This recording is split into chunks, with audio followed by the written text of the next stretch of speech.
Super ma'am, super movie ತುಂಬ ಚೆನ್ನಾಗಿದೆ. Super ಆಗಿದೆ ಮೇಡಮ್, ಸೂಪರ್ ಆಗಿದೆ, ಭಾರಿ ಸೂಪರ್ ಆಗಿದೆ ಮೇಡಮ್. ಸೂಪರ್ ಆಗಿದೆ, ಸೂಪರ್ ಆಗಿದೆ, ಹೈ ಕ್ಲಾಸ್ ಆಗಿದೆ. ದುನಿಯಾ ಎಲ್ಲ ದುನಿಯಾ ಮಾಡಿದ್ದು ಚೆನ್ನಾಗಿತ್ತು, ಹೈ ಕ್ಲಾಸ್. ಈ ಜಾತಿ ಧರ್ಮಗಳು ದೇಶ ಬಿಟ್ಟು ತೊಲಗಬೇಕು. ಈ ಜಾತಿ ಪದ್ಧತಿ ಹೋಗೋಕ್ಕೆ ಈ ಫಿಲ್ಮ್ ಎತ್ತಿಡಿತೆ. ಜಾತಿ ಧರ್ಮ ದೇಶ ಬಿಟ್ಟು ತೊಲಗಲಿ. ಇನ್ಕುಲಾಬ್ ಜಿಂದಾಬಾದ್. ಫಿಲಿಮ್ ತುಂಬ ಚೆನ್ನಾಗಿ ಮಾಡಿದ್ದಾರೆ.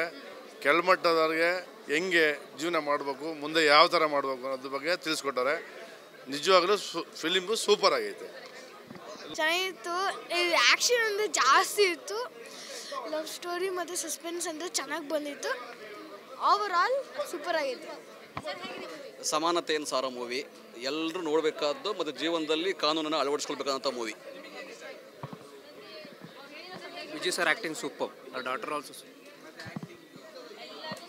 ವಿಜಯ್ ತುಂಬ ಚೆನ್ನಾಗಿದೆ. ವಿಜಯ್ ಸರ್ ಮಗಳು ಚೆನ್ನಾಗಿ ಆ್ಯಕ್ಟ್ ಮಾಡಿದ್ರು. ತುಂಬ ಚೆನ್ನಾಗಿದೆ. ಏನು ಹೇಳ್ಬೇಕು ಹೇಳಿ, ಹೇಳೋಣ. ಈ ದೇಶದ ಸಂವಿಧಾನ ಪ್ರತಿಯೊಬ್ಬ ಕಟ್ಟ ಕಡೆ ಪ್ರಜೆಗೂ ತಲುಪ್ತದೆ. ಈ ಸಂವಿಧಾನ ಇದ್ದರೆ ಈ ದೇಶದಲ್ಲಿ ಪ್ರತಿಯೊಬ್ಬರು ಸಮಾನತೆಯಿಂದ ಬಾಳ್ಬೋದು ಅನ್ನೋದನ್ನು ದುನಿಯಾ ವಿಜಯ್ ತೋರಿಸಿ ಹೇಳ್ಕೊಟ್ಟಿದ್ದಾರೆ. ತುಂಬ ಚೆನ್ನಾಗಿದೆ ಮೂವಿ. ಸಖತ್ತಾಗಿತ್ತು. ಆಫ್ಟರ್ ಎ ಲಾಂಗ್ ಟೈಮ್ ತುಂಬ ಚೆನ್ನಾಗಿ ಬಂದಿದೆ ಮೂವಿ. ನಮಗೆ ಈ ಥರ ಅವ್ರದ್ದು ತುಂಬ ಆ್ಯಕ್ಟಿಂಗ್ ಚೆನ್ನಾಗಿ ಇಷ್ಟ ಆಯಿತು. ಮೂವಿ ತುಂಬ ಚೆನ್ನಾಗಿದೆ. ಆಫ್ಟರ್ ಲಾಂಗ್ ಟೈಮ್ ಒಂದು ಒಳ್ಳೆ ಮೂವಿ ಬಂದಿದೆ. ತುಂಬ ಚೆನ್ನಾಗಿದೆ, ತುಂಬ ಇಷ್ಟ ಆಯಿತು ಮೂವಿ. ತುಂಬ ಚೆನ್ನಾಗಿದೆ. ಸಮಾನತೆ ಬಗ್ಗೆ ಇದೆ. ವಿಜಯ್ ಸರ್ ಹೊಸ ಸಬ್ಜೆಕ್ಟ್ ಜೊತೆ ಬಂದಿದ್ದಾರೆ. ಪ್ರತಿಯೊಬ್ಬರು ನೋಡಬೇಕು, ರೈತರು ಮೊದಲು ನೋಡಬೇಕಂತ ಹೇಳ್ತೀನಿ. Is a root cause for the revolution. ಕ್ರಾಂತಿಗೆ ಪ್ರೀತಿ ಪ್ರೇಮ ಅಂತ ಮೋಜು ಮಸ್ತಿಯಲ್ಲಿ ಹೋಗ್ತಾ ಇರುವಂಥ ಪ್ರಪಂಚಕ್ಕೆ ಸಾಮಾಜಿಕ ಕಳಕಳಿ ಉಳ್ಳಂಥ ಒಂದು ಒಳ್ಳೆ ನಿದರ್ಶನ ಇರುವಂಥ ಮೂವಿ.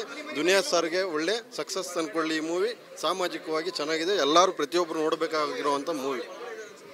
ತುಂಬ ಚೆನ್ನಾಗಿದೆ. ಸಂವಿಧಾನ ತುಂಬ Jai Bhim, Jai Bhim. Super madam. Story ತುಂಬ ಚೆನ್ನಾಗಿದೆ. ಎಲ್ಲೂ ಒಂದು ಕಡೆ 1% ಬೋರ್ ಆಗಲ್ಲ. ತುಂಬ ಸ್ಟೋರಿ ಚೆನ್ನಾಗಿದೆ. ಸೂಪರ್ ಆಗಿದೆ. ಸೂಪರ್ ಚೆನ್ನಾಗಿದೆ. ಅದ್ಭುತ ಚಲನಚಿತ್ರ. ಜಡೇಶ್ ಅವರಿಗೆ ನಂಬರ್ ಹೇಳ್ಬೇಕು ಸರ್. ಥ್ಯಾಂಕ್ಸ್ ಅವ್ರು. Super movie. ಭಾಳ ಒಳ್ಳೆ ಸಿನಿಮಾ. ಶುಭವಾಗಲಿ. ತುಂಬ ಚೆನ್ನಾಗಿದೆ ಮೇಡಮ್. ಕಾಟರ್ ಆದ್ಮೇಲೆ ನೆಕ್ಸ್ಟ್ ಮೂವಿ ಚೆನ್ನಾಗಿದೆ. ತುಂಬ ಚೆನ್ನಾಗಿದೆ, ನೋಡಲೇಬೇಕು. ತುಂಬ ಚೆನ್ನಾಗಿದೆ. ತುಂಬ ಚೆನ್ನಾಗಿದೆ ಮ್ಯಾಮ್. ತುಂಬ ಚೆನ್ನಾಗಿದೆ. ಚೆನ್ನಾಗಿದೆ. ತುಂಬ ಅದ್ಭುತವಾಗಿತ್ತು. ಮೂವಿ ಸೂಪರ್ ಆಗಿದೆ. ತುಂಬ ಚೆನ್ನಾಗಿದೆ ಸಿನಿಮಾ. ತುಂಬ ಚೆನ್ನಾಗಿದೆ. ಎಲ್ಲರೂ ನೋಡ್ಬೋದು. ನೋಡುವಂಥ ಮೂವಿ ಮೇಡಮ್, ನೋಡ್ಬೋದು. ಸ್ಟೋರಿ ಅಲ್ಟಿಮೇಟ್ ಇದೆ, ಬಟ್ ಸ್ಕ್ರೀನ್ ಪ್ಲೇ ಮಾತ್ರ ಎಕ್ಸಲೆಂಟ್. ಸೊ ಸೂಪರ್ ತುಂಬ ಮೆಸೇಜ್. ನಾನು ಏನೋದೊಂದು ತುಂಬ ಮಾಡಿ ಅಂತೀನಿ. ಒಟ್ಟಿನಲ್ಲಿ ಕ್ರಾಂತಿ ಆಗಬೇಕಷ್ಟೆ. ಇದೆಲ್ಲದು ಇಲ್ಲಿಗೆ ಎಂಡ್ ಆಗಬೇಕು. 77 ರಿಪಬ್ಲಿಕ್ ಡೇ ನಾವು ಇದ್ದೀವಿ. ಇವತ್ತಿಗೆ ಇದೆಲ್ಲ ಎಂಡ್ ಆಗಬೇಕು. ಒಂದು ಒಳ್ಳೆ ಸಿನಿಮಾ. ತುಂಬ ಖುಷಿ ಆಯಿತು. Thank you. ಸಿನಿಮಾ ಈ ಥರ ಕ್ರಾಂತಿ ಆಗಿಲ್ಲ ಅಂದರೆ ಮುಂದೆ ಏನು ಕ್ರಾಂತಿ ಮಾಡಬೇಕು ಅಂತ ಈ ಸಿನಿಮಾ ತೋರಿಸ್ಕೊಟ್ಟಿದೆ. ಯುವ ಜನರು ಇಂಥ ಸಿನಿಮಾಗಳನ್ನ ನೋಡಬೇಕು. ಸಿನಿಮಾ ನೋಡಿ ನಮ್ಮ ಕಾನೂನುಗಳನ್ನ ಹೇಳಿದೆ ಅದ್ರ ಬಗ್ಗೆ ತಿಳ್ಕೊಂಡು ಎಲ್ಲದ್ರ ಬಗ್ಗೆ ಮಾತಾಡಬೇಕು ಅಂತ ಕೇಳ್ಕೊತೀನಿ ಅಷ್ಟೇ. ನಾವು ಯಾವತ್ತು ಪ್ರಕಾಶ್ ರಾಜ್ ಒಂದು ಮಾತು ಹೇಳ್ತಾರೆ, ಏನಂದರೆ ಈ ಜಮೀನಾಗೋಣ, ಈ ಜಮೀನಾಗೋಣ, ಈ ಜಮೀನಾಗೋಣ, ಜೈ ಭೀಮ್, ಜೈ ಭೀಮ್, ಜೈ ಭೀಮ್. ಯಾವತ್ತಿದ್ರೂ ಈ ಜಮೀನು ಆಗಿರ್ತೀವಿ. ಸೂಪರ್ ಆಗಿತ್ತು ಮೂವಿ. ಸಮಾನತೆಗಾಗಿ ಸಂವಿಧಾನ, ಇಂತಹ ಒಂದು ಮಹತ್ವದ ಮೆಸೇಜನ್ನು ಈ ಸಿನಿಮಾದಲ್ಲಿ ಕೊಡಲಾಗಿದೆ. ಪಾಳೆಗಾರಿಕೆ, ಜಾತಿ, ಅಸ್ಪೃಶ್ಯತೆ ಆಚರಣೆಯಲ್ಲೇ ಉಸಿರಾಡ್ತಕ್ಕಂಥ ಈ ಭಾರತ ದೇಶಕ್ಕೆ ಇಂಥ ಸಿನಿಮಾಗಳು ಹೆಚ್ಚೆಚ್ಚು ಬರಬೇಕು. ಸಿನಿಮಾ ನೋಡೋದು ಅಂತ ಹೇಳಿದ್ರೆ ನಮ್ಮ ಯುವ ಜನರು ಸಂವಿಧಾನವನ್ನು ಮನೆ ಮನೆಗೆ ತಗೊಂಡು ಹೋಗಬೇಕು, ಜಾಗೃತಿ ಮೂಡಿಸ್ಬೇಕು. ಅಂಥ ಕೆಲಸದಲ್ಲಿ ನಾವೆಲ್ಲರೂ ತೊಡಗಬೇಕು. ಸಿನಿಮಾ ತುಂಬ ಚೆನ್ನಾಗಿದೆ. ಹೆಲೋ ಎಲ್ರಿಗೂ. ನಾನು ಕೂಡ ಒಂದು ಬ್ಯಾಕ್ವರ್ಡ್ ಫ್ಯಾಮಿಲಿಯಿಂದ ಬಂದಿರೋಳಾಗಿರೋದ್ರಿಂದ ಇದ್ರ ಬಗ್ಗೆ ಈ ಥರದ್ದು ಒಂದು ಮೂವಿ ಬರುತ್ತಂತ ನಾನು ಎಕ್ಸ್ಪೆಕ್ಟ್ ಮಾಡಿರಲಿಲ್ಲ. ನಿಜಕ್ಕೂ ಈ ಥರ ಸಂವಿಧಾನವನ್ನು ಆಧಾರವಾಗಿಟ್ಕೊಂಡು ಅದರ ತತ್ವಗಳ ಮೇಲೆ ಬರ್ತಕ್ಕಂಥ ಮೂವೀಸ್ ಇನ್ನೂ ಕೂಡ ಕನ್ನಡ ಚಿತ್ರರಂಗಕ್ಕೆ ಬೇಕಾಗಿದ್ದಾವೆ. ಇಂಥ ಮೂವೀಸ್ ಇನ್ನೂ ಬರಬೇಕು. ಇನ್ನೊಂದು ನಾನು ನೋಡಿರೋಂಥ ಅಷ್ಟು ಮೂವಿಯಲ್ಲಿ ದ ಲ್ಯಾಂಡ್ ಲಾರ್ಡ್ ಏನಿದೆ, ಈ one of the best movie, ಅದ್ಭುತವಾಗಿರೋ ಮೂವಿ. ಈ ಥರದ ಮೂವೀಸ್ ಇನ್ನೂ ಬರಬೇಕು. Thank you so much. Once again Jai Bhim. First Jai Bhim ಅಂತ ಹೇಳ್ತೀನಿ. ಈ 2 ಲೈನಲ್ಲೇ ಇರುತ್ತೆ ಎಲ್ಲ. ನಮ್ಮ ಸಂವಿಧಾನದ ಬಗ್ಗೆ ಈ ಥರ ಮೂವೀಸು ಬರಲೇಬೇಕು ಆ್ಯಕ್ಚುಲಿ. ಯಾಕಂದರೆ ಕ್ಯಾಸ್ಟಲಿಸಮ್ ನಮ್ಮ ದೇಶದಲ್ಲಿ ತುಂಬ ಇದೆ. ಬೇರೆ ದೇಶದ ಥರ ನಮ್ಮ ದೇಶ ಅಲ್ಲ. ನಾವು ಯಾವಾಗಲೂ ತುಳಿತಕ್ಕೆ ಒಳಗಾಗ್ತಿರ್ತೀವಿ. ನಮ್ಮವರಿಂದನೇ ನಾವು ತುಳಿತೀವಿ ಅನ್ನೋದು ಈ ಮೂವಿಲಿ ತುಂಬ ಚೆನ್ನಾಗಿ ತೋರಿಸಿದ್ರು.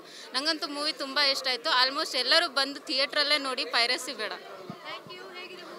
ಫಸ್ಟ್ ಆಫ್ ಆಲ್ ಹೇಳಬೇಕಂತಂದ್ರೆ ತುಂಬ ಚೆನ್ನಾಗಿದೆ. ಫಸ್ಟ್ ಟೈಮ್ ನಾನು ಬಂದಿರೋದು ಥಿಯೇಟ್ರಿಗೆ, ತುಂಬ ಚೆನ್ನಾಗಿದೆ. ಏನು ಹೇಳಬೇಕಂದ್ರೆ ಇವತ್ತು ಗಣರಾಜ್ಯೋತ್ಸವ ಇದೆ, ನಾವು ಫ್ಲ್ಯಾಗ್ ಹಾಸ್ಟಿಂಗ್ ಮಾಡಿ ಸುಮ್ಮನೆ ಆಗೋದಲ್ಲ. ಸಂವಿಧಾನ ಏನಿದೆ ಅದ್ರ ಪರವಾಗಿ ನಾವು ನಡ್ಕೊಂಡು ಹೋಗಬೇಕು. ಅದ್ರದ್ದು ಏನಿದೆ ಪ್ರಿಯಂಬಲ್ ಅದ್ರ ಪ್ರಕಾರ ನಾನು ನೋಡಿಬೇಕು. ಬಟ್ ಈಗ ಪ್ರೆಸೆಂಟ್ ಏನಾದ ಆ ಥರ ನಡೀತಾ ಇಲ್ಲ. ನನಗೆ ತುಂಬ ಇಷ್ಟ ಆಯಿತು. ಯಾಕಂದರೆ ಇತ್ತೀಚೆಗೆಲ್ಲ ಕಮರ್ಷಿಯಲ್ ಥರದ ಮೂವೀಸ್ಗಳನ್ನ ತೆಗೆಯುವಂತಹ ಸಂದರ್ಭದಲ್ಲಿ ಏನಂತಂದರೆ ಇವಾಗ ಒಂದು ಸಂವಿಧಾನ ಮತ್ತು ಕಾನೂನಾತ್ಮಕವನ್ನು ಒಂದು ಥಾಟ್ ಇಟ್ಕೊಂಡು ತೆಗ್ದಿದ್ದಾರಲ್ವಾ, ಇದು ತುಂಬಾ ಚೆನ್ನಾಗಿದೆ. ಇದನ್ನು ಫಸ್ಟ್ ಆಫ್ ಆಲ್ ಯಾರು ನೋಡ್ಬೇಕಂತಂದರೆ ಯಾರು ಸಂವಿಧಾನ ವಿರುದ್ಧವಾಗಿ ನಡೆಸ್ತಾ ಇದ್ದಾರೆ ನೋಡು ಅಂಥವ್ರು ಈ ಮೂವಿನ ನೋಡಬೇಕು, ಅವರು ತಿಳ್ಕೋಬೇಕು. ಯಾಕಂದರೆ ಕೆಳ ಜಾತಿಯವರು ಕೆಳಗೆ ಮಾತ್ರ ಸೀಮಿತ ಅಲ್ಲ, ಅವರೂ ಒಂದರಲ್ಲಿ ಬರ್ತಾರೆ ಅನ್ನೋದೊಂದು. ಮತ್ತು ಇನ್ನೊಂದಂದರೆ ದೇವದಾಸಿ ಪದ್ಧತಿಯನ್ನು ತೆಗ್ದಿದ್ದಾರೆ. ಯಾಕಂದರೆ ಅದು ನಾವು ಮರಿಬೇಕು. ದೇವದಾಸಿ ಅಂತಂದರೆ ಅವರು ನಮ್ಮ ಥರನೇ ಹೆಣ್ಮಕ್ಳು. ಈ ಥಾಟ್ನ ತೆಗೆದು ಅವರು ಎಲ್ಲ ರಂಗದಲ್ಲಿನೂ ಬೆಳೆಯೋ ರೀತಿಯಲ್ಲಿನ ಮಾಡಬೇಕು ಅನ್ನೋದು ನಂದಿದೆ. ಬಟ್ ಟೋಟಲ್ ಆಗಿ ಚೆನ್ನಾಗಿದೆ. ಜೈ ಭೀಮ್.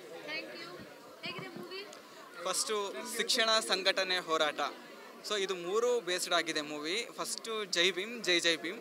ಸೊ ಈ ಸಂವಿಧಾನಾತ್ಮಕವಾಗಿ ಕಾನೂನಾತ್ಮಕವಾಗಿ ಈ ಮೂವಿನ ಮಾಡಿದ್ದಾರೆ. ಸೊ ಈ ಮೂವಿ ಯೂತ್ಸ್ ಎಂಥ ಮೂವೀಸ್ ನೋಡಬೇಕು ಅಂತಂದರೆ ಈ ಥರ ಕಾನ್ಸ್ಟಿಟ್ಯೂಷನ್ ಬೇಸ್ಡ್ ಮೂವೀಸ್ ನೋಡಿದ್ರೆ ತುಂಬ ಉಪಯುಕ್ತ ಆಗುತ್ತೆ. ಸೊ ಪ್ರತಿಯೊಬ್ಬರಿಗೂ ಅಷ್ಟೇ ಈ ಕಾನೂನು ತಿಳ್ಕೊಂಡಿರಬೇಕು, ಸಂವಿಧಾನವನ್ನು ಓದ್ಕೊಂಡಿರಬೇಕು. ಈಗಿನ ಯೂತ್ಸ್ಗೆ ಯಾವ್ದು ಬಗ್ಗೆನೂ ನಾಲೆಜ್ ಇಲ್ಲ ಅಂದರೆ ಪರವಾಗಿಲ್ಲ, ಈ ಕಾನ್ಸ್ಟಿಟ್ಯೂಷನ್ ಆದರೂ ತಕ್ಕ ಮಟ್ಟಿಗೆ ತಿಳ್ಕೊಂಡಿರಬೇಕು. ಆವಾಗಲೇ ನಮ್ಗೇನು ಬೇಕು ಅದನ್ನ ಸಾಧಿಸ್ಕೊಳ್ಳೋಕ್ಕೆ ನಮ್ಮ ಕೈಯಿಂದ ಆಗುತ್ತೆ. ಇವಾಗ ನಾವು ಎಷ್ಟೇ ಕೆಳಗೆ ತುಳಿತಾ ಇದ್ದು ನಮ್ಮ ಬಡವ್ರನ್ನ, ದಲಿತರನ್ನಾಗಿರ್ಬೋದು, ದೇವದಾಸ್ ಸಿಸ್ಟಮ್ನ ಆಗಿರ್ಬೋದು ತುಳಿತಾ ಇದ್ರೂ ಕೂಡ ಆ ಕಾನ್ಸ್ಟಿಟ್ಯೂಷನ್ನ ಒಬ್ರು ಯಾರಾದರೂ ಚೆನ್ನಾಗಿ ತಿಳ್ಕೊಂಡಿರೋರು, ಅದನ್ನ ರೂಢಿಸ್ಕೊಂಡಿರೋರು ಇದ್ದರೆ ತುಂಬ ಉಪಯುಕ್ತ ಆಗುತ್ತೆ. ಸೊ ನಮ್ಗೆ ಆಗ್ತಿರೋ ಅನ್ಯಾಯದ ಪರ ನಾವು ಧ್ವನಿ ಎತ್ತಿ ಮಾತಾಡ್ಬೋದು. Thank you. ಜೈ ಭೀಮ್. ಮೇಡಮ್, ಇದು ಆ್ಯಕ್ಚುಲಿ ಮೂವಿ ಹೆಂಗಿದೆ ಅಂತಂದರೆ ಸಂವಿಧಾನ ಮೂಲಭೂತ ಹಕ್ಕುಗಳನ್ನು ಮತ್ತು ಜನಸಾಮಾನ್ಯರು ಯಾವ ಥರ ಬದುಕಬೇಕು ಅನ್ನೋದನ್ನು ತಿಳಿಸ್ಕೊಡುತ್ತೆ. ಮತ್ತು ರಾಜಕಾರಣಿಗಳು ತಮ್ಮ ಅಧಿಕಾರವನ್ನು ಯಾವ ಥರ ಬಳಸ್ಕೋಬೇಕು, ಜನಸ್ನೇಹಿ ಆಡಳಿತ ಕೊಡಬೇಕು, ಮತ್ತು ಬಂಡವಾಳಶಾಹಿಗಳು ಅವರನ್ನು ಬಂಡವಾಳಶಾಹಿತ್ವವನ್ನು ಕಡ್ದಾಕಿ ಜನರು ಪ್ರಜಾಪ್ರಭುತ್ವವನ್ನು ಎತ್ತಿಡಿಬೇಕು ಅನ್ನೋದನ್ನು ತಿಳಿಸುತ್ತೆ ಮೇಡಮ್.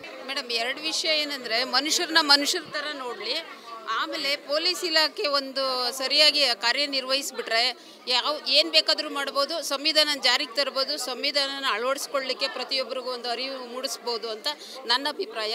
ಈ ಪಿಕ್ಚರಲ್ಲಿ ತೋರಿಸಿರೋದೆಲ್ಲನೂ ಈಗ ನಡೆದಿರೋಂಥದ್ದೇ ವಿಷಯ. ದಯವಿಟ್ಟು ಪಿಕ್ಚರ್ ನೋಡಿ, ತುಂಬ ಚೆನ್ನಾಗಿದೆ. ಈಗ ಸಮಾಜಕ್ಕೆ ಈಗ ಬೇಕಾಗಿರೋಂಥ ವಿಷಯ ತೆಗೆದಿದ್ದಾರೆ. ದಯವಿಟ್ಟು ಫಿಲಿಮ್ ನೋಡಿ, ಸಖತ್ತಾಗಿ ತೆಗೆದಿದ್ದಾರೆ.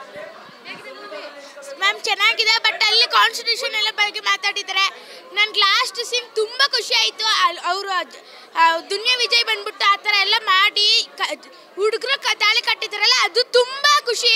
ಹುಡುಗಿಯರು ಎಷ್ಟು ದುಡ್ದು ಎಲ್ಲ ಮಾಡ್ತಾರೆ, ಬಟ್ ಹುಡುಗರು ತುಂಬ ಜನರು ಇರ್ತಾರಲ್ಲ, ಅವ್ರಿಗೂ ಸೇರಿಸಿ ದುನಿಯಾ ವಿಜಯ್ ಹೇಳಿರೋದು ಅಷ್ಟೇ. Thank you. ಅದನ್ನು ದುನಿಯಾ ವಿಜಯ್ ಮಾತಾಡಿದ್ದು ಕಾನ್ಸ್ಟಿಟ್ಯೂಷನ್ ಬಗ್ಗೆ. ಸಿನಿಮಾದಲ್ಲಿ ತುಂಬ ಸಂವಿಧಾನ ಅದು ತುಂಬ ಇಷ್ಟ ಆಯಿತು. Jai Jai Jai Jai Jai Bhim. Thank you ma'am. Movie ಮಾತ್ರ ಸಖತ್ತಾಗಿತ್ತು. ಇಲ್ಲಿ ಈ ಮೂವಿಯಲ್ಲಿ ಪ್ರತಿಯೊಬ್ಬರು ಯಾಕೆ ನೋಡಿದ್ರೆ ಎಲ್ಲ ಕಲಾವಿದರು ಸಖತ್ತಾಗಿ ಆ್ಯಕ್ಟ್ ಮಾಡಿದ್ದಾರೆ. ಹಾಗೆ ಮತ್ತು ಇತ್ತೀಚೆಗೆ ನಮ್ಮ ಕನ್ನಡ ಇಂಡಸ್ಟ್ರಿ ತುಂಬ ಒಳ್ಳೆ ಅಂದರೆ ತಳ ಸಮುದಾಯಗಳ ಏನು ಅವಾಗ ಮಾಡ್ತಿದ್ರಲ್ಲ ಅದನ್ನ ಈಗ ದೂರ ಹೋಗಿಸ್ಲಿಕ್ಕಂತೆ ಒಳ್ಳೆ ಸಿನಿಮಾಗಳನ್ನ ತರ್ತಿದ್ದಾರೆ. ಹಾಗೆ ಜನರನ್ನು ಯುವಕರನ್ನು ಕೂಡ ಬಡಿದೆಬ್ಬಿಸ್ತಾ ಇದ್ದಾರೆ. ಹಾಗೆ ಎಲ್ಲರೂ ತುಂಬ ಸಖತ್ತಾಗಿ ಮಾಡಿದ್ದಾರೆ. ಹಾಗೆ ದೇವದಾಸಿ ಪದ್ಧತಿ ಅಂತ ಬರ್ತಲ್ಲ, ಅದು ಕೂಡ ಎಲ್ಲವನ್ನು ತೊಲಗಬೇಕು. ಅವೆಲ್ಲ ನಾವು ಅವ್ರೇನು ಪಾಲಿಸ್ಕೊಂಬಂದಿದ್ದಾರೆ, ನಾವು ಅದೇನು ಪಾಲಿಸಬಾರ್ದು. ಈಗ ಯುವಕರು ನಾವು ಹೊಸದನ್ನು ಸೃಷ್ಟಿ ಮಾಡಬೇಕಂತ ತುಂಬ ಚೆನ್ನಾಗಿ ತೋರಿಸಿದ್ದಾರೆ.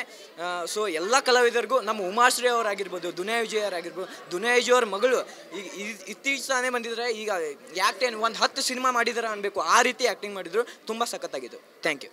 ಸೊ 2-3 ಮೂವಿ ಪ್ಯಾನ್ ಇಂಡಿಯಾ ಮೂವಿಗಳು ಮಾಡಿ ಅಂತ ಹೀರೋಗಳನ್ನ ಹುರಿದುಂಬಿಸ್ತಿರಲ್ಲ, ಇಂಥ ಒಂದು ಮೂವಿನ ಸಮಾಜಕ್ಕೆ ಒಳ್ಳೆ ಸಂದೇಶ ಕೊಡುವಂಥ ಮೂವಿಗಳು ಮಾಡ್ತಾ ಹೀರೋಗಳನ್ನ ಮತ್ತು ಕಲಾವಿದರನ್ನ ಹುರಿದುಂಬಿಸಿ. ಮೂವಿ ತುಂಬ ಚೆನ್ನಾಗಿದೆ, ಎಲ್ಲರೂ ನೋಡಿ. ಪ್ಯಾನ್ ಇಂಡಿಯಾ ಅಂತ ಮೆರೆಸ್ತಾರಲ್ಲ, ನಮ್ಮ ನೆಲೆ ಅನ್ನೋದಿದೆಯಲ್ಲ, ಇದನ್ನ ಬಂದು ಮೆರೆಸಿ ಜನಗಳು, ಸರಿನಾ? ಮೂವಿ ತುಂಬ ಚೆನ್ನಾಗಿದೆ. ಫ್ಯಾಮಿಲಿ ಫ್ರೆಂಡ್ಸ್ ಬಂದು ನೋಡ್ಬೋದು. ವಿದ್ಯೆಗಿರೋ ಮಾತನ್ನು ತಿಳಿಸಿದ್ದಾರೆ. ಚೆನ್ನಾಗಿದೆ ಮೂವಿ. Thank you. ನಮಸ್ತೆ ಮ್ಯಾಮ್. ಪ್ರಜೆಗಳಿಂದ ಪ್ರಜೆಗಳಿಗಾಗಿ ಪ್ರಜೆಗಳಿಗೋಸ್ಕರ ಇರೋದೇ ಪ್ರಜಾಪ್ರಭುತ್ವ ಅಂತ ನಾವು ನಂಬ್ಕೊಂಡು ಬಂದಿದ್ದೀವಲ್ಲ ಅಂತೀವಲ್ಲ, ಅದೇ ರೀತಿಯಾಗಿ ಸಂವಿಧಾನದ ಅಡಿಯಲ್ಲಿ ಎಲ್ಲ ಒಂದು ಪ್ರಜೆಗಳಿಗೂ ಎಷ್ಟು ಸಮಾನತೆ ಹಕ್ಕು ಬೇಕು, ಎಷ್ಟು ಅವಶ್ಯಕತೆ ಆದದ್ದು ಪಡ್ಕೊಳ್ಳೋದು ಮತ್ತು ಕೊಡೋದು ಅಂತೇಳಿ ಸಮಾನತೆ ನೀಡಲಿ ಅಂತೇಳಿ ಸಂವಿಧಾನದ ಬಗ್ಗೆ ಮಹತ್ವದ ಮೂವಿ ಮಾಡಿದ್ದಕ್ಕೆ ತುಂಬ ಖುಷಿ ಆಯಿತು. Thank you so much. Movie ಮಾತ್ರ ಸಖತ್ತಾಗಿದೆ. ಯಾಕಂದರೆ ಇವಾಗ ಹಿಂದುಳಿದ ಜನದವರೆಲ್ಲ ಮೇಲ್ವರ್ಗದ ತುಳಿತಿದ್ದಾರೆ. ಬಟ್ ಈ ಮೂವಿಯಿಂದ ನಮಗೆ ಇನ್ಸ್ಪೈರ್ ಆಗುತ್ತೆ. ಏನಂದರೆ ಇವಾಗ ನಾವು ಕೆಳವರ್ಗರು ಯಾರನ್ನೇ ಆಗಲಿ ಭೇದ ಭಾವ ಮಾಡಬಾರ್ದು ಮತ್ತು ಯಾರಾದರೂ ತಿಳಿದು ಮಾಡೋದು. ಮತ್ತು ದೇವದಾಸಿ ಪದ್ಧತಿ ಇದೆ. ದೇವದಾಸಿ ಪದ್ಧತಿ ಹಿಂದಿನಿಂದ ಇದೆಯಲ್ಲ, ಇವಾಗ ಕೂಡ ಜಾಸ್ತಿ ಕಾಣ್ತಾ ಇದೆ. ಬಟ್ ಅದರಿಂದ ಈ ಮೂವಿಯಿಂದ ನಮಗೆ ದೇವದಾಸಿ ಪದ್ಧತಿ ಹೋಗಲಾಡಿಸ್ಬೇಕು. ದುನಿಯಾ ವಿಜಯ್ ಸರ್ ಅವರು ಸಖತ್ತಾಗಿ ಮೂವಿ ಮಾಡಿದ್ದಾರೆ, ಸಖತ್ತಾಗಿದೆ. ಈ ಮೂವಿಯನ್ನು ಪ್ರತಿಯೊಬ್ಬರು ಖಂಡಿತವಾಗಿ ನೋಡಲೇಬೇಕಂತ ಇದು ಕೇಳ್ಕೊಂಡಿದ್ದೀನಿ. ಜೈ ಭೀಮ್, ಜೈ ಭೀಮ್. ಹಾಯ್ ಮ್ಯಾಮ್, ನಮಸ್ತೆ ಮ್ಯಾಮ್. ಈ ಮೂವಿ ನೋಡಿ ನಮಗೆ ತುಂಬ ಖುಷಿ ಆಯಿತು. ಫಸ್ಟ್ ಆಫ್ ಆಲ್ ಹೇಳ್ಬೇಕಂದ್ರೆ ಈ ಥರ ಇದೆ ಅಂತ ನಾವು ಅಂದ್ಕೊಂಡೇ ಇರಲಿಲ್ಲ. ದುನಿಯಾ ವಿಜಯ್ ಸರ್ ಚೆನ್ನಾಗಿ ಮಾಡಿದ್ದಾರೆ. ಬಟ್ ಸಂವಿಧಾನದ ಬಗ್ಗೆ, ಪ್ರಜಾಪ್ರಭುತ್ವ ಬಗ್ಗೆ ತೊಗೊಂಡಿದ್ದಾರಲ್ಲ, ತುಂಬ ಚೆನ್ನಾಗಿತ್ತು. ಬಟ್ ನಾವು ಮೂವಿ ನೋಡಿದ ಮೇಲೆ ಏನನ್ಸುತ್ತೆ ಅಂದ್ರೆ ಬುಕ್ ಒಳಗೆ ಅಷ್ಟೇ ಅಲ್ಲ, ರಿಯಲ್ ಆಗಿ ನೋಡಿದ್ದೀವಲ್ಲ, ಆ ಹಿಂಸೆ ಅವ್ರು ಎಷ್ಟು ಅನುಭವಿಸಿದಾರ. ನಿಜ ಹೇಳ್ಬೇಕಂದ್ರೆ ನಾವೇ ಅನುಭವಿಸ್ತಿದ್ದೀವೇನೋ ಅಂತ ಆ ಫೀಲ್ ಕೊಡ್ತು ನಮ್ಗೆ. ಬಟ್ ಲಾಸ್ಟಿಗೆ ಅವ್ರು ಮಾಡಿದಾರಲ್ಲ, ಲಾಸ್ಟಿಗೆ ಪಿಕ್ಚರ್ ಇತ್ತಲ್ಲ, ಅದು ಏನನ್ಸ್ತಂದ್ರೆ ಈ ತಕ್ಕ ಪಾಠ ಕಲಿಸ್ತಿರಲ್ಲ ಅಂತ ಹೇಳಿ ಅಂತ ಅನಿಸ್ತು. ಬಟ್ ಸೂಪರ್ ಇತ್ತು ಮ್ಯಾಮ್, ಸೂಪರ್ ಇತ್ತು. ಟೋಟಲ್ ಆಗಿ ಓವರಾಲ್ ಆಗಿ ಮೂವಿ ತುಂಬ ಚೆನ್ನಾಗಿದೆ. ಸಿನಿಮಾಟೋಗ್ರಫಿ ಆಗಿರಬಹುದು, ಜೊತೆಗೆ ಡೈರೆಕ್ಷನ್ ಕೂಡ ಚೆನ್ನಾಗಿದೆ, ಸ್ಕ್ರೀನ್ ಪ್ಲೇ ಚೆನ್ನಾಗಿದೆ, ಆ್ಯಕ್ಟರ್ಸ್ ಕೂಡ ಅಷ್ಟೇ ತುಂಬ ಅವ್ರ ಪ್ರತಿಭೆ ನಾವು ಸ್ಕ್ರೀನ್ ಮೇಲೆ ಕಂಡ್ವಿ. ಹಾಗೆ ಇವತ್ತಿನ ಕಾಲಘಟ್ಟದಲ್ಲಿ ಈ ಥರದೊಂದು ಕತೆ ತಗೊಂಡು ಮೂವಿ ಮಾಡ್ತಾ ಇರೋದು ಕಮ್ಮಿ, ತುಂಬ ರೇರ್ ನಮಗೆ ಸಿಗೋದು. ಅದರಲ್ಲೂ ಕನ್ನಡ ಇಂಡಸ್ಟ್ರಿಯಲ್ಲಿ. ನಾವು ಆಚೆ ಇಂಡಸ್ಟ್ರಿಯಲ್ಲಿ ಒಳ್ಳೊಳ್ಳೆ ಮೂವಿಗಳನ್ನು ಗುರುತಿಸಿ ಇಲ್ಲಿ ಏನಕ್ಕೆ ಬರಲ್ಲ ಅಂತ ಮಾತಾಡೋ ನಾವು ನಮ್ಮ ಇಂಡಸ್ಟ್ರಿಯಲ್ಲಿ ಈ ಥರದೊಂದು ಮೂವಿ ಬಂದಾಗ ಎಷ್ಟು ಸಪೋರ್ಟ್ ಮಾಡ್ತೀವಿ ಅನ್ನೋದು ಕೂಡ ಮುಖ್ಯ ಆಗುತ್ತೆ. ಸೊ ಎಲ್ಲರೂ ಬಂದು ಈ ಮೂವಿ ನೋಡಿ, ತುಂಬ ಚೆನ್ನಾಗಿದೆ. ಆಮೇಲೆ ಸಂತೋಷದ ವಿಷಯ ಏನಂದರೆ ಗಣರಾಜ್ಯೋತ್ಸವದ ದಿನ ಈ ಥರದೊಂದು ಸಂದೇಶ ಹೊತ್ಕೊಂಡು ಒಂದು ಮೂವಿ ನಮ್ಮ ಎದುರ ಬರ್ತಿದೆ. ಸೊ ಆದಷ್ಟು ಸಪೋರ್ಟ್ ಮಾಡೋಣ. ಈ ಮೂವಿಯಲ್ಲಿ ಏನು ಉಳಿಗಮಾನ್ಯ ಪದ್ಧತಿ ಮತ್ತು ದೇವದಾಸಿ ಪದ್ಧತಿ ಬಗ್ಗೆ ಮಾತಾಡ್ತಿದ್ದಾರಲ್ಲ, ಅದ್ರ ವಿರುದ್ಧ ಹೋರಾಟ, ಅದ್ರ ವಿರುದ್ಧ ಧ್ವನಿ ಎತ್ತೋದು ಎಲ್ಲನೂ ತುಂಬ ಸ್ಪಷ್ಟವಾಗಿ, ಆಮೇಲೆ ನಮ್ಮೊಳಗಡೆನೇ ಒಂದು ಆವೇಶ ಹುಟ್ಟೋ ಥರ ಅನ್ಯಾಯದ ವಿರುದ್ಧ ಆ ಥರದೊಂದು ಧ್ವನಿ ಈ ಸಿನಿಮಾದಲ್ಲಿ ನಾವು ಕಾಣಬಹುದು. ಸೊ ಎಲ್ಲರೂ ಸಪೋರ್ಟ್ ಮಾಡಿ ಮೂವಿಗೆ. ಥ್ಯಾಂಕ್. ನಾನು ಅವಾಗಲೇ ಮಿಸ್ ಮಾಡಿದೆ. ಏನಂದರೆ ನಮ್ಮ ಊರು ಇದೆ ಒಂದು, ಮಾಗಡಿ ಹತ್ರ ತೂಬಿನಕೆರೆ ಅಂತ, ನಮ್ಮ ತಾಯಿ ಊರದು. ಈಗಲೂ ಕೂಡ ನಮ್ಮ ಊರೊಳಗೆ ದೇವಸ್ಥಾನ ಒಳಗಡೆ ಆಗಲಿ ಮತ್ತು ಆ ಕೊಂಡ ಆಯ್ತಾರೆ, ಕೊಂಡಕ್ಕೆಲ್ಲ ನಮ್ಮನ್ನ ಬಿಡೋದೇ ಇಲ್ಲ. ಈಗ ಎಷ್ಟೋ ವರ್ಷಗಳಿಂದ ಹೋರಾಟ ನಡೀತಾನೆ ಇದೆ ಮತ್ತು ಜಗಳಗಳು ಮಾಡ್ತಾನೆ ಇದ್ದಾರೆ. ಆದರೂ ನಮಗೆ ಅದು ಯಾವುದೇ ರೀತಿ ನ್ಯಾಯ ಆಗಲಿ ಮತ್ತೊಂದಾಗಲಿ ಸಿಕ್ಕಿಲ್ಲ. ಹಾಗೆ ಏನು ಹೇಳೋದು ಅಂದರೆ ಯಾವುದೂ ಯಾರಿಗೋ ಕೈ ಕಾಲಾಗೋದು, ಯಾರಿಗೋ ಕೈ ಹಿಡಿಯೋದು, ಯಾರಿಗೋ ಕಾಲು ಹಿಡಿಯೋದು ಬೇಕಾಗಿಲ್ಲ. ಸಂವಿಧಾನ ನಂಬ್ಕೊಂಡ್ರೆ ನಾವೆಲ್ಲರೂ ಚೆನ್ನಾಗಿರ್ತೀವಿ, ಎಲ್ಲರೂ ಚೆನ್ನಾಗಿರಲೇಬೇಕು. ಹಾಗೆ ಇನ್ನೊಂದು ಕೊನೆಗೊಂದು ಮಾತು ಹೇಳ್ತೀನಿ, ಕೊಟ್ಟಿಲ್ಲ ಅಂದರೆ ಕಿತ್ಕೊಳ್ಳೋಕ್ಕೆ ಖಂಡಿತವಾಗ್ಲೂ ಚೆನ್ನಾಗಿ ಗೊತ್ತಿದೆ. ಯಾಕಂದರೆ ನಾವು ದಲಿತರು ಕಿತ್ಕೋತೀವಿ ಕೊಟ್ಟಿಲ್ಲ ಅಂದರೆ. Thank you. ಎಲ್ಲರಿಗೂ ಮೊದಲನೇದಾಗಿ ಜೈ ಭೀಮ್. ಈ ಮೂವಿ ನೋಡೋದು ಏನಪ್ಪ ಅಂತಂದ್ರೆ ಹಿಂದಿನ ಹಿಡ್ದ ಬಂದಂಥ ತಳ ಸಮುದಾಯಗಳು, ಮೇಲ್ವರ್ಗದವರು ಯಾವ ರೀತಿ ಹಿಂಗೆ ಬಳಸ್ಕೊಳ್ತೀರ ಅಂದ್ರೆ ಸೇಮ್ ಟು ಸೇಮ್ ಇದೇ ರೀತಿ ಅವಚ್ಚ ಶಬ್ದಗಳಿಂದ. ನಮ್ಮದು ಗುಲ್ಬರ್ಗಾದಲ್ಲಿ ಒಂದು ಹಳ್ಳಿ, ಅಲ್ಲೂ ಮೊದಲಿಂದ ನಮ್ಮ ಮುತ್ಯ ತಂದೆ ತಾಯಿ ಹಿಂದಿಂದ ಬಂದಂಥ ಜನಗಳಿಗೆ, ನಮ್ಮದು ಸಮುದಾಯದವ್ರಿಗೆಲ್ಲ ಸೇಮ್ ಟು ಸೇಮ್ ಇದೇ ರೀತಿ ಈ ಮೂವಿ ಒಳಗೆ ಇದೇ ರೀತಿ ಬಳಸ್ಕೊತಾ ಇದ್ದರು ಹಿಂದಿಂದು. ಮೂವಿ ಅಲ್ಟಿಮೇಟ್ ಸಂವಿಧಾನದ ಆಶಯ ಎತ್ತಿಡ್ದದ. ಸೇಮ್ ಹಿಂದಿನ ಇತಿಹಾಸ ಏನದ, ಇತಿಹಾಸ ನಮ್ಮ ಹಿಂದಿಂದು ಸೇಮ್ ಅದೇ ರೀತಿ ಈ ಮೂವಿ ಒಳಗೆ ಕರೆಕ್ಟ್ ರಿಯಾಲಿಟಿ ಅವಾಗಿನ ಹಿಡ್ದ ಹೆಂಗೆ ತೋರ್ಸ್ಕೊತ ಬಂದಾರಲ್ಲ, ಸೇಮ್ ಟು ಸೇಮ್ ಇದೇ ರೀತಿ ತೋರ್ಸ್ಕೊತ ಬಂದಾರ. ಈ ಮೂವಿ ಒಳಗೆ ಅದೇ ರೀತಿ ತೋರ್ಸ್ಕೊತ ಬಂದಾರ. ಅಲ್ಟಿಮೇಟ್ ಜೈ ಸಂವಿಧಾನ, ಜೈ ಭೀಮ್. ಮೂವಿ ಬೆಂಕಿ ಪರ್ಫಾರ್ಮೆನ್ಸ್ ಸರಿಯಾಗಿ. ಮೂವಿ ಮಾತ್ರ ತುಂಬ ಚೆನ್ನಾಗಿದೆ. ಅಂದರೆ 77ನೇ ಗಣರಾಜ್ಯೋತ್ಸವ ದಿನ ನಾವು ಈ ಮೂವಿ ನೋಡಿದ್ದೀವಲ್ಲ, ಅದು ಇನ್ನೂ ಖುಷಿ ಅನಿಸ್ತಿದೆ. ಬಿಕಾಸ್ ಯಾಕೆ ಗೊತ್ತಾ, ಕನ್ನಡ ಫಿಲ್ಮ್ ಇಂಡಸ್ಟ್ರಿ ಹೆಂಗಂದರೆ ಅಲ್ಲಿ ಕಂಟೆಂಟ್ ಸಿನಿಮಾಗಳು ಬರಲ್ಲ ಅಂತ ಹೇಳಿ, ಸ್ಟೋರಿ ಚೆನ್ನಾಗಿಲ್ಲ ಅಂತಾರೆ. ಈ ಥರ ಸಿನಿಮಾಗಳೆಲ್ಲ ಬರೋ ತಮಿಳಲ್ಲಿ. ನಂಗೆ ಆಶ್ಚರ್ಯ ಐತಿ, ನಾನು ಕನ್ನಡ ಸಿನಿಮಾ ಬಂದಿದ್ದೆ ಅದು ತಮಿಳು ಸಿನಿಮಾ ಬಂದಿದೆ ಅಂತ. ನಾವು ಟು ಬಿ ಫ್ರಾಂಕಾಗಿ ಹೇಳ್ತೀನಿ, ತಮಿಳು ಸಿನಿಮಾದಲ್ಲಿ ಮಾತ್ರ ಈ ಥರ ಸಿನಿಮಾಗಳು ಬರುತ್ತೆ ಪಕ್ಕ. ಹಾಗಿರುವಾಗ ಈ ಥರದೊಂದು ಸಿನಿಮಾ ಕನ್ನಡದಲ್ಲಿ ಬಂತು, ಅದು ನಮ್ಗೆ ಖುಷಿ ಆಗ್ತಿದೆ. ಬಟ್ ಆದರೂ ಈ ಸಿನಿಮಾಕ್ಕಷ್ಟು ಪ್ರಚಾರ ಸಿಗ್ತಾಯಿಲ್ಲ, ಅದು ಸ್ವಲ್ಪ ಬೇಜಾರಾಗೋ ಸಂಗತಿ. ಈ ಸಿನಿಮಾ ಪ್ರತಿಯೊಬ್ಬರು ನೋಡಲೇಬೇಕು. ಬಿಕಾಸ್ ಇದು ಇನ್ನೂ ಚೇಂಜ್ ಆಗಬೇಕು. ಅಂದರೆ ನಾವು 77 ವರ್ಷ ಆಯಿತು ಗಣರಾಜ್ಯ ಬಂದು, ಸ್ವಾತಂತ್ರ್ಯ ಬಂದು ಇನ್ನೂ ಜಾಸ್ತಿ ವರ್ಷ ಆಯಿತು. ಬಟ್ ಆದರೂ ಇನ್ನೂ ನಾವು ಜಾತಿ ವ್ಯವಸ್ಥೆ ಅನ್ನೋದು ಒಂದು ಹಿಡಿತದಲ್ಲೇ ಇನ್ನೂ ಇದ್ದೀವಿ. ಇನ್ನೇನು ತುಂಬ ನಡೆಯುತ್ತೆ, ಲಿಂಗ ತಾರತಮ್ಯ ನಡೆಯುತ್ತೆ, ಸ್ತ್ರೀ ಪುರುಷ ಅದೆಲ್ಲ ನಡೀತಾ ಇರುತ್ತೆ. ಬಟ್ ಈ ಥರದೊಂದು ಸಿನಿಮಾ ಬಂದಾಗ ನಾವು ಜನಗಳಾಗಿ ನಾವು ನೋಡಬೇಕು. ಸಿನಿಮಾ ಮಾತ್ರ ತುಂಬ ಚೆನ್ನಾಗಿದೆ, ನಿಮಗೆಲ್ಲೂ ಬೋರ್ ಹೊಡ್ಸಲ್ಲ. ನಿಮ್ಗೆ ಅನ್ಸಿರ್ಬೋದು ಈ ಥರ ಸಿನಿಮಾ ಬಂದರೆ ತುಂಬ ಲ್ಯಾಗ್ ಮಾಡ್ತಾರೆ ಅಂತ. ಲ್ಯಾಗ್ ಎಲ್ಲೂ ಇಲ್ಲ, ನಿಜವಾಗ್ಲೂ ಒಂದು ಒಳ್ಳೆ ಸಿನಿಮಾ. ಸ್ಕ್ರೀನ್ ಪ್ಲೇ ಮಾತ್ರ ಗ್ರಿಪ್ಪಿಂಗ್ ಆಗಿದೆ. ಪ್ರತಿಯೊಬ್ಬರು ಆ್ಯಕ್ಟಿಂಗು ಅಷ್ಟೇ. Duniya Vijay sir and Rachita ma'am, hats off. ಇಂಥ ಒಂದು ಸ್ಟಾರ್ಸ್ ಆಗಿದ್ಕೊಂಡು ಇಂಥ ಒಂದು ಕಂಟೆಂಟ್ ಸಿನಿಮಾಗೆ ಅವರು ಬಂದಿರೋದು, ಅವ್ರು ಆ್ಯಕ್ಟ್ ಮಾಡಿರೋದು, ಪ್ರತಿಯೊಬ್ಬರು ಆ್ಯಕ್ಟಿಂಗು ಸೂಪರ್ ಆಗಿದೆ. ಇಂಥ ಒಂದು ಸಿನಿಮಾನ ನಾವೆಲ್ಲರೂ ಪ್ರಶಂಸೆ ಮಾಡಬೇಕು ಕೂಡ. ನಾನು ಈ ಸಿನಿಮಾಗೋಸ್ಕರ ಈ ಅಂಗಿನ ಮೊನ್ನೆ ಪರ್ಚೇಸ್ ಮಾಡಿ, ಇವತ್ತು ಸಿನಿಮಾಗೆ ಬರ್ತಿದ್ದೀನಿ ಅಂತ ಈ ಥರದೊಂದು ಅಂಗಿನ ಪರ್ಚೇಸ್ ಮಾಡಿ ನಾನು ಈ ಅಂಗಿ ಹಾಕೋ ಬಂದಿದ್ದೀನಿ. ಈ ಅಂಗಿ ಹಿಂದ್ಗಡೆ ಏನಿದೆ ಅಂತ ನಿಮಗೆ ತೋರಿಸ್ತೀನಿ ಬನ್ನಿ. ಒಟ್ಟಿನಲ್ಲಿ ಕ್ರಾಂತಿ ಆಗಬೇಕಪ್ಪ. ಇದು ಪೂರ್ಣಚಂದ್ರ ತೇಜಸ್ವಿ ಅವರ ಚಿದಂಬರ ರಹಸ್ಯದಲ್ಲಿ ಶುರುವಾಗೋದು ಹಿಂಗೆ, ಒಟ್ಟಿನಲ್ಲಿ ಕ್ರಾಂತಿ ಆಗಬೇಕು ಅಂತ. ಇಂಥ ವಿಷಯದಲ್ಲಿ ನಿಜವಾಗ್ಲೂ ಕ್ರಾಂತಿ ಆಗಲೇಬೇಕು. 21ನೇ ಶತಮಾನ ಅಲ್ಲ, 19ನೇ ಶತಮಾನ ಅಲ್ಲ, ಎಷ್ಟನೇ ಶತಮಾನ ಆದರೂ ಕ್ರಾಂತಿ ಆಗಲೇಬೇಕು. Thank you.